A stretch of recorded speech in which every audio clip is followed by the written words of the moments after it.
to look impressive. It has to be the kind of look that he gives off, fellas, that gives an indication that he's being developed, being saved. It's a lot to ask. It's a lot to expect. Makes sense. I want a guy like Josh Allen, too. Like, every team wants that. Until you really watch him, he looks nothing like Josh Allen. Where at? Arm strength? They not even the same class. No. And then we keep talking about all this, like, this mobility and scramble and all that. Like, he don't run like Josh Allen. So what are we really talking about here, though? The bell has been rung loud and clear by Stephen A. Smith.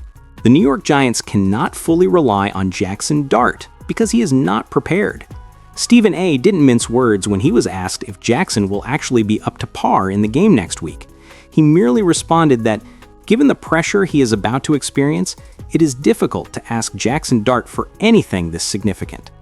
Even more intriguing is Stephen A.'s suggestion that the Giants would have been better off selecting Shedeur Sanders, who exudes calm under duress and is more self-assured.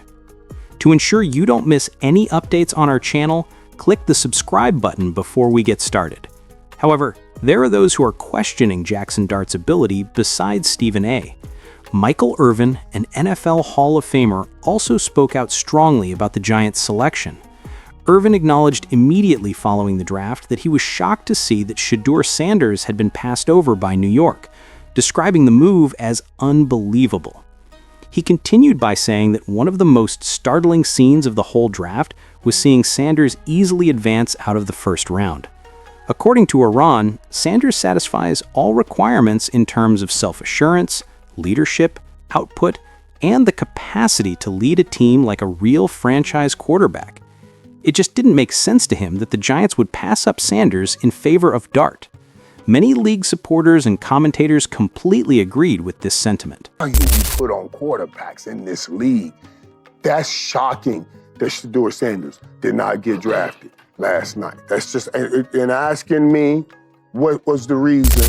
Irvin was quick to laud Shedeur Sanders, describing him as the quarterback that everyone had been watching and waiting for during his time in college. He called Shedeur's accurate deep throws and his remarkable ability to read defenses and put the ball directly in his runner's hands out of this world. It's more than simply statistics for Irvin. The whole package that Shedeur brings to the game is what matters. He was shocked that the Giants didn't select a quarterback with that caliber of skill and vision.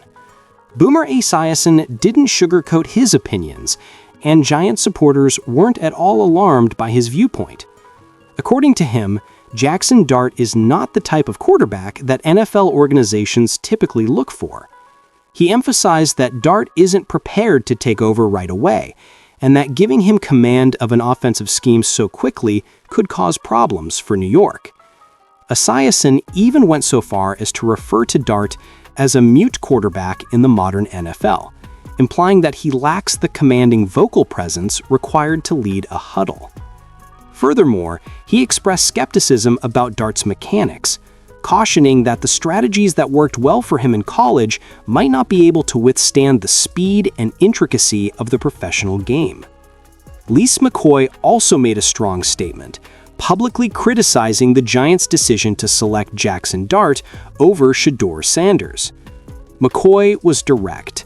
He believes Dart is not even close to being the kind of quarterback required to succeed in the NFL, much less one who can be compared to Josh Allen. He blasted those comparisons as being wholly unfounded, claiming that Dart doesn't have the presence, skill set, or overall potential to be compared to Allen. McCoy even said that he was quite perplexed by the Giants' choice, wondering why they would pass up Shedeur, who he feels has a much higher ceiling and a better chance of developing into a legitimate franchise quarterback. Where at? Arm strength? They not even the same class. No. And then we keep talking about all this, like this mobility and scramble and all that. Like, he don't run like Josh Allen. So what are we really talking about here, though? Because if you're taking a guy, right, you trade up to go get a quarterback. Cool, you must want him. And then the reason why you want him is you're saying in comparison to Josh Allen. I'm like, there's no way possible. So I was super confused with this pick. I will say, though, he will have some success being with Brian Daboll. I've been with him at Buffalo. I think he's a really good coach. I just don't know, man, if he will have the same success if he had Shedeur Sanders at quarterback other than Dart. In addition, Pete Prisco wasn't afraid to raise doubts about the Giants' decision, adding to the chorus of criticism. He expressed his displeasure at Jaxon Dart getting selected so early in the draft. According to Prisco, Dart is still a very undeveloped player who will require a lot of time and work before he can be a true star in an NFL offense. He claims that the Giants' ability to manage such a lengthy undertaking with their existing system is the true concern. Prisco's tough C- grade, which reflected his reservations, made it clear that he was skeptical of Dart's preparedness and long-term prospects with the team. Desperation is a strange phenomenon in the National Football League, and we watched it play out when the New York Giants traded back into the first round to take Jaxon Dart, the quarterback out of Ole Miss. Dart is a raw quarterback who will take some time to translate his skills to the NFL level.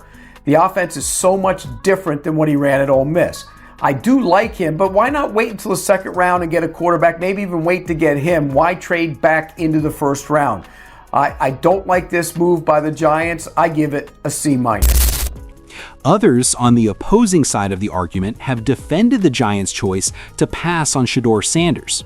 Albert Breer shared his thoughts, arguing that in terms of draft potential, Sanders wasn't quite on par with Cam Ward or even Jaxon Dart.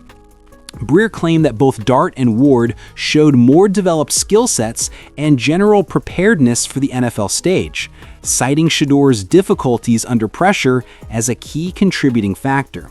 He believed that the Giants weren't overlooking anything. All they were doing was selecting quarterbacks he thought were more polished and more capable of making the switch immediately.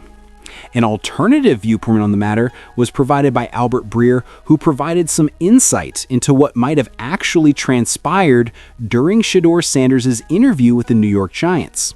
Breer claims that Sanders was given a film with multiple errors on the plate and instructed to examine and pinpoint those errors. The catch? Sanders was naturally frustrated when he was unable to locate them. This is where the situation becomes even more fascinating.